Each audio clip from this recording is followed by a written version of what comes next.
I thought I was walking into a new life when I married Daniel. Not a perfect one. No, I'm not naive, but one where love had a chance to breathe, where trust could finally live. I never expected that the shadow of his past would be sleeping in the room down the hall, calling him Dad. And I definitely never imagined that the woman he used to love would still be living inside our home. Not in body, but through his son, through whispers, through habits, through words that were never his to begin with. Have you ever felt like an outsider in your own house? Like every time you pour love into a place, someone empties it behind your back? I didn't marry Daniel just to be someone's stepmonster. I married him to be loved, to build a family. But what I got was a game I didn't know I was playing, and a player I never saw coming. Her name is Candace, his ex-wife. And before you ask, no, I don't hate her. I envy her, because even after their marriage died, she still had him. Not directly, but she had influence through Jonah. Jonah is Daniel's son, 17, brilliant, funny when he wants to be, and painfully close to his father. When I first moved in, I wanted to love him like my own. I told myself, you're not his mother, but you can be his safe place. I cooked for him, waited up for him, asked about his school, his art, his music. He never answered with cruelty, just silence. And silence can cut deeper than words. But what hurt more was the smile he saved for his phone, the way his face lit up when he texted. I didn't think much of it until I walked by his room one night and heard him say, "Yeah, she's annoying, I know. I'll just ignore her." He was talking to his mom. About me. I froze. I stood outside his door, heart-burning. Not because he was rude, but because his voice, his exact words, were hers. I'd heard her once before on speakerphone, and the bitterness in her tone was the same. She hadn't left Daniel. She just changed her strategy. She started using Jonah as her voice, her messenger, her soldier. At first, I told myself I was being paranoid, but then it got worse. Jonah started hiding things from his dad. He'd say I forgot to pick him up when I was never asked. He said I didn't cook when I did his plate untouched. He said I was trying too hard. And Daniel listened to him. Always. It became a pattern. A whisper in his ear. A distant look at dinner. Cold shoulders in the morning. I was living with a man who loved me, but didn't know how to protect me. And a boy who hated me, but didn't even know why. I cried quietly. In the laundry room. In the car. Behind closed doors.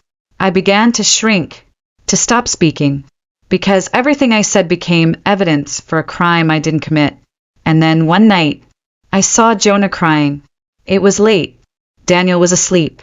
I got up to get water, and there he was, sitting on the couch in the dark, shoulders shaking. He didn't hear me at first. When I whispered, "Jonah!" He looked up. His face was soaked in tears. Red eyes. Silent sobs. "Is everything okay?" I asked, keeping my voice gentle. He wiped his face fast. "Yeah, just stuff." "Stuff," I said softly, sitting down but keeping my distance. He hesitated, then said, "She wants me to move back. My mom." I didn't respond, just listened. He added, "She says this house isn't mine, that you'll never care about me like she does. That Dad only loves you now." I felt a lump form in my throat, not from anger, but because for the first time he looked tired, like a kid, not a weapon. I said, "I won't lie to you, Jonah. I'm not trying to replace her, and I won't pretend we're best friends. But this house, this family, you belong here, even if you hate me." He looked at me, confused. "Why would you say that?" "Because I see it," I said. "The way you watch me when you think I don't see. The silence. The things you say that don't sound like you." He stared at the floor. "She's angry," he whispered. "That Dad married you. That I'm still here. She says you're fake." I nodded slowly. "Maybe I am, sometimes. I try too hard. I don't always know what I'm doing. But I promise you, I've never pretended to care." He didn't say anything that night, but the next morning He left a note on the kitchen table. Thanks for talking. I needed it. And just like that, the wall started to crack. It didn't happen all at once. There were still days he ignored me, still moments of tension. But then came the small things. He helped me carry groceries in, laughed at a joke I made, told me his art teacher sucked. And one evening, while Daniel was at work, he came into the kitchen and said, she asked me again, to leave, to come live with her. He looked me dead in the eyes. I said no. I didn't cry, not in front of him, but that night I curled up in bed and let every tear I'd swallowed for months fall. He chose me, not instead of her, but for the first time not against me.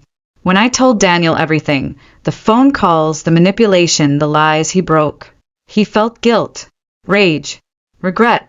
He said, "Why didn't you tell me sooner?" I said, "Because I wanted to protect your son, even from you." It wasn't a happy ending. Candace didn't stop overnight. Sometimes the past doesn't know how to let go, but our home became something new. Not perfect, but honest. Jonah isn't my son, but he trusts me now, and that trust was earned. If you're listening to this and wondering if stepmothers are evil, or if broken families can heal, let me tell you this. Love isn't about being first. It's about choosing each other, even when the world tells you not to. So no, I didn't win, but I didn't lose either. Because now, when Jonah laughs, it's not at his phone. It's at the dinner table with me. And that's enough.